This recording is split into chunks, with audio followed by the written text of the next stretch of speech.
ये मेरे लिए प्रसन्नता की बात है कि आपके बीच उपस्थित होने का अवसर हमें राहत आयुक्त ने प्रदान किया है। चर्चा हुई थी और ये बात मैंने कही थी कि जो हमारी सोशल सिक्योरिटी की स्कीम्स हैं उनका 100% सैचुरेशन कश्मीरी माइग्रेंट्स के लिए भी हो जाए, इसका एक विशेष अभियान हमें शुरू करना चाहिए। 18 डिपार्टमेंट्स ने अपने स्टॉल यहां लगाए हैं और एक जो बड़ा अभियान मैं समझता हूं कि राहत आयुक्त ने प्रारंभ किया है कि जिनको सेल्फ एम्प्लॉयमेंट के लिए आर्थिक सहायता की जरूरत है, उनके स्किलिंग और अप स्किलिंग की जरूरत है, उसकी भी मैपिंग इस अभियान के अंतर्गत की जाएगी। और मैं आप सबसे निवेदन करना चाहता हूं, इसमें संख्या की कोई सीमा नहीं है। जितने लोग चाहेंगे उन्हें आर्थिक सहायता स्वरोजगार के लिए उपलब्ध कराई जाएगी। मैं फिर से इसको दोहराना चाहता हूं, कोई आप बिजनेस करना चाहते हैं, हमारी बहनें अगर सेल्फ हेल्प ग्रुप बना करके काम करना चाहती हैं तो कोई सीमा नहीं है। जितने लोग आगे आएंगे उनकी पूरी तरह से देखरेख की जाएगी, हैंड होल्डिंग की जाएगी, उनका काम आगे बढ़े इसका इंतजाम किया जाएगा। अभी नाजिम साहब बता रहे थे, मुझे याद है जब मैं आया था 2020 में, तो पहली रिव्यू मीटिंग में मैंने देखा था कि पहले के 3000 जो पद थे उसमें भी 113 पद खाली थे और बाकी के 3000 पदों को किसी न किसी कारण से टाल दिया जाता था। आज मैं कह सकता हूं कि 56 को छोड़ करके लगभग सभी पद भर दिए गए हैं। जो शेष रह गए हैं उनमें कुछ कानूनी और तकनीकी अड़चने हैं जिसे दूर करने की कोशिश की जा रही है। कुछ घर बने थे लेकिन जमीन उपलब्ध नहीं होती थी। मुझे प्रसन्नता इस बात की है कि अब 6000 घर आपके बन जाए, इसके लिए जम्मू कश्मीर प्रशासन ने जमीन उपलब्ध करा दी है। 2 स्थानों को छोड़कर के बाकी हर जगह काम चल रहा है। निजी तौर पर भी मैंने कई अवसरों पर उसमें क्या प्रगति है मैंने देखी है और जैसा मैंने कुछ दिन पहले कहा था, अप्रैल महीने में 1200 घर आपको दे दिए जाएंगे। पहले मैंने कहा था कि 1800 घर दिसंबर में, लेकिन अब वो संख्या उसमें 900 और जोड़ दीजिए, 2700 घर दिसंबर में भी दे दिए जाएंगे। मैं आपकी समस्या से वाकिफ हूं, निरंतर बहुत सारे साथियों से मैं मिलता रहा हूं। मैं जानता हूं 1-2 दुर्भाग्यपूर्ण घटनाएं हुई, स्वाभाविक रूप से बहुत ही दुखद था। पूरे जम्मू कश्मीर प्रशासन के लिए वो दुखद था। वो केवल आप पर हमला नहीं था, मैं मानता हूं कि भारत की अखंडता पर हमला था। ये निहित स्वार्थी लोग किन्हीं कारणों से कुछ लोगों के इशारे पर, मैं कहूं कि पड़ोसी के इशारे पर इस तरह की लक्ष्य हत्याएं करते हैं ताकि जो उपलब्धियां हासिल हो रही वो पीछे दब जाए। मैं आपसे निवेदन करना चाहता हूं कि भारत की सरकार, माननीय प्रधानमंत्री जी के नेतृत्व में या जम्मू कश्मीर प्रशासन पूरी संवेदनशीलता के साथ, पूरी प्रतिबद्धता के साथ आपकी कठिनाइयों का समाधान करना चाहता है। अनेक लोगों से मैं मिल चुका हूं। मई महीने में एक दुर्भाग्यपूर्ण घटना हुई थी। आक्रोश स्वाभाविक है, मैं उसको समझ सकता हूं। मुझे बात पता है कि मौत का कोई मुआवजा नहीं होता है, लेकिन संवेदनशीलता के साथ उनके परिजनों की देखभाल जो कुछ सरकारी व्यवस्था में संभव है वो करने की कोशिश की गई है। कई साथी मुझे मिले थे, उस समय उन्होंने कहा था कि थोड़ा ब्रीदिंग पीरियड हमको चाहिए। 31 अगस्त तक किसी से भी प्रशासन ने नहीं पूछा, सबका वेतन दिया गया। आज भी जो साथी वहां काम कर रहे हैं, ज्वाइन कर लिए, मैंने चीफ सेक्रेटरी को कहा है कि सबका वेतन अविलंब मिल जाए ताकि महाशिवरात्रि का पर्व धूमधाम से हमारे कश्मीरी पंडित भाई बहन मना सके। और ये हम सुनिश्चित करेंगे।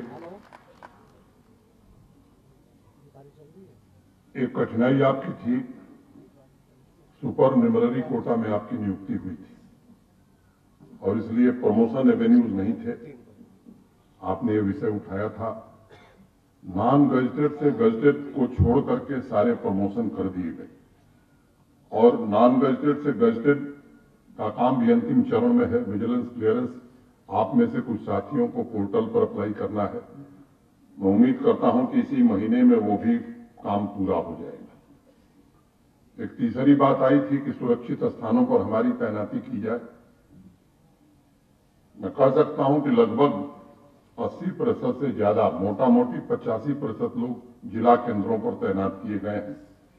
अगर कोई तहसील केंद्र पर है तो जिसको जम्मू कश्मीर पुलिस ने कहा है कि यह सुरक्षित स्थान है, वहीं उनकी तैनाती की गई है। एक भी विद्यालय में भी जिनकी तैनाती है, जो अध्यापक हैं, कोई अकेले नहीं है। कम से कम 3 लोग तैनात किए गए हैं ताकि उनका मनोबल बढ़ा रहे।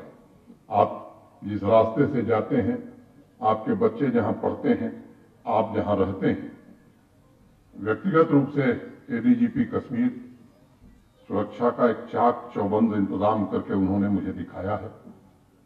निरंतर पेट्रोलिंग, आपकी सुरक्षा को लेकर के जो अच्छी से अच्छी व्यवस्था हो सकती है, वो करने की कोशिश की गई और मैं उम्मीद करता हूं कि आपकी अपेक्षाओं पर जम्मू कश्मीर प्रशासन जरूर खरा उतरेगा।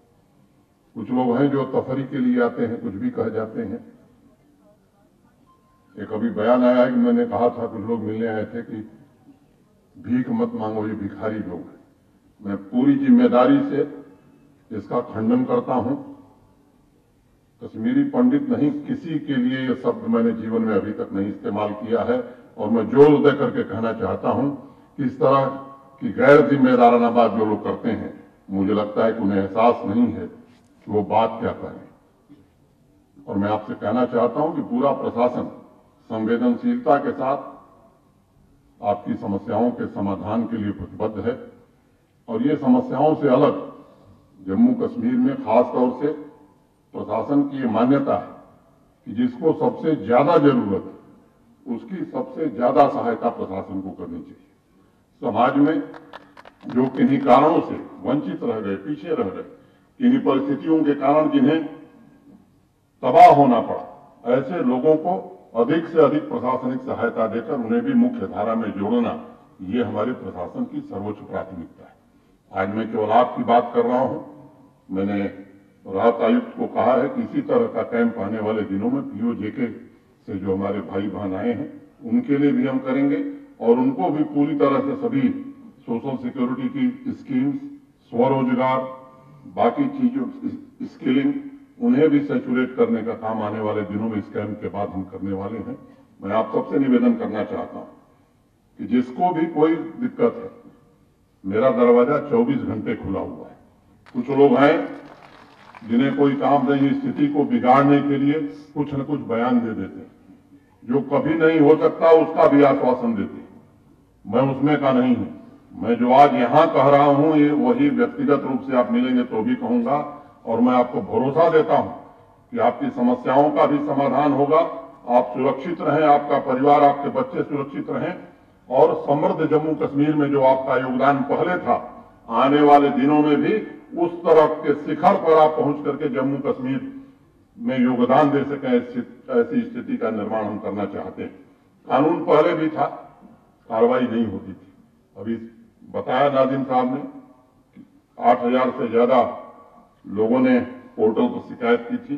काफी का समाधान, 6000 के आसपास का समाधान किया गया है। जिन लोगों ने नाजायज ढंग से जमीनें कब्जा की थी, वो खाली कराया गया है। कुछ मामले हैं जो रेवेन्यू कोर्ट में चल रहे हैं। मैं आपसे कहना चाहता हूं कि निर्भीक होकर के बयान दीजिए।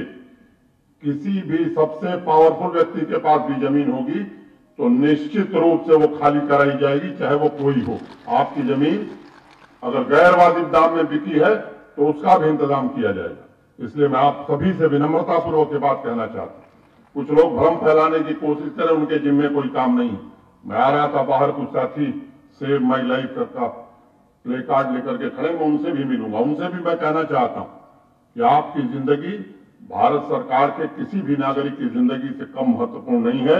आपकी जिंदगी बचाना जम्मू कश्मीर प्रशासन की सर्वोच्च प्राथमिकता में है और हमारी सुरक्षा एजेंसियां पूरी तरह से आपकी सुरक्षा के लिए प्रतिबद्ध हैं, समर्पित हैं और इसके सारे इंतजाम किए जाएंगे। मैं समझता हूं कि मैं आभारी हूं सचिव पुनर्वास का, डिविजनल कमिश्नर साहब का, सभी डिपार्टमेंट के हेड्स का और विशेष रूप से राहत आयुक्त का, जिन्होंने एक समुचित कदम मैं कहूं कि आज उठाया है। मैं फिर से आप सबको शिवरात्रि की अग्रिम शुभकामना देता हूं और उम्मीद करता हूं कि महाशिवरात्रि के अवसर पर आपके पर्व में मैं खुद व्यक्तिगत रूप से शामिल होऊंगा। बहुत बहुत धन्यवाद।